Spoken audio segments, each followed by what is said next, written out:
Fuck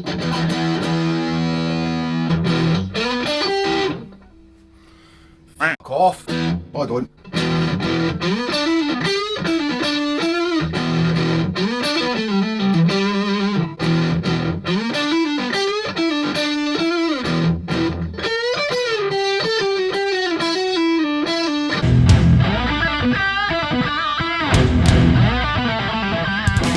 Right, that's enough guitar for just now.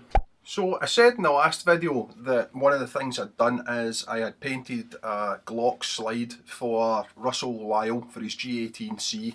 Russell Lyall's one of the owners and managers of Nomad Woodland in Kilmarnock here. It's an excellent outdoor site, and I just wanted to put a little video together of how I done that. Not because, you know, it's the only way, there's a lot of different ways to paint things, but just to show people how easy it is to do and hopefully give people a bit of confidence to do it themselves, because it is something you can do yourself. There's no mystery to it. It's just a matter of following the certain steps and doing things in a methodical fashion.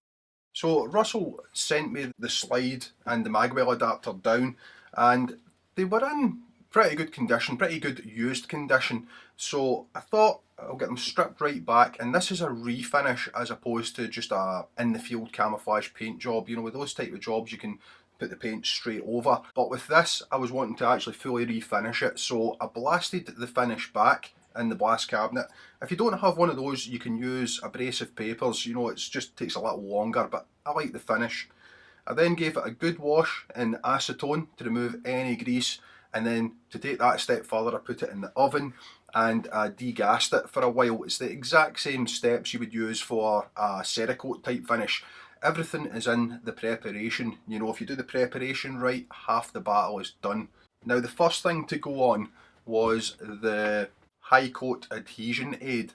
Now I rate that stuff pretty highly. I've used it in previous videos and it's great for making an adhesive sub-layer, especially on tricky materials.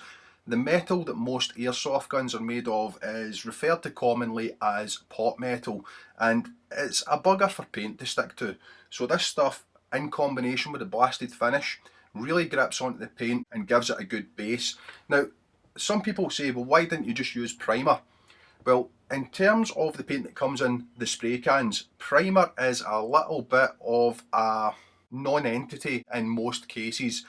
It's good on bare steel, it sticks really well to that, but it doesn't really give that much more grip than normal paint. Primer on that level is more about making a uniform surface for the colour coat to go on. So primer, yeah, you could use it, but that is not really going to give much more mechanical grip to the pot metal. That's where the adhesion aid comes in, and then I go straight on top of that with my base colour. Now the base colour is Battleship Grey. It has a sort of slight blue tinge to it and it looks great. The paints I'm using here are all from a local pound shop. You know, they're really cheap paint, and I've took them out the cans like I did in one of the previous videos, and that lets me put them through the airbrush. Now, an airbrush is great for giving a nice fine coat. You know, it doesn't put too much paint on and you get really fine control over the spray. You don't need to spend a lot on one for basic jobs like this. I think the one I'm using is a Chinese one and it costs like £15. Not a lot of money and it works great. If you don't have a compressor to run it, you can get cans of compressed air. They're not too expensive, and one of those will typically last you a small job like this. So you don't need to have a big compressor. Now this pattern we are going for is a sort of overlapping triangle pattern. So the masking up is really simple, and here I'm just using strips of blue masking tape that I've cut up, and I'm just randomly forming a few triangles, and then when we go to the different stages with different colours, I'll mask up again, slightly overlapping the triangles, just keeping it a little bit interesting.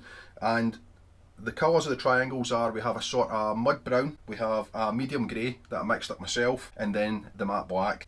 So I'll just roll the footage of the paint job in full here and put some notes on the screen, and hopefully you can pick up something from it.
Except that's not complete.